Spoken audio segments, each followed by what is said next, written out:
నేను ఈవిడ వెనకాల 99 సార్లు పడలేదు సార్.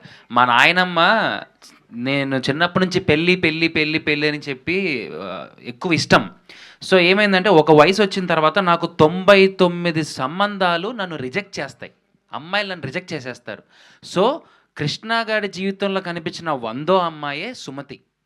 నాకు శతకం. నా లైఫ్‌లో 100వ అమ్మాయి తను. 99 మంది నన్ను రిజెక్ట్ చేసేసిన తర్వాత నా జీవితంలో వచ్చిన 100వ ఆవిడే సుమతి సార్. అంటే ఇది పెళ్లి కాని ప్రసాద్ వైపు మొగ్గు చూపిస్తుందా?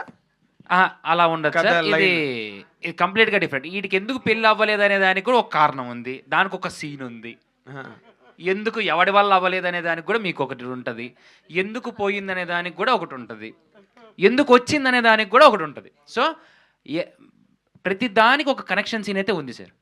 ఆ 99 మంది ఎందుకు పోయారు అనే కనెక్షన్ అయితే ఉంది. 100 ఆవిడ ఎందుకు వచ్చిందనే దాని కనెక్షన్ కూడా ఉంది. 99 మంది అమ్మాయిల్ని చూపించారండి సినిమాలో? అంత చూపించలేదు.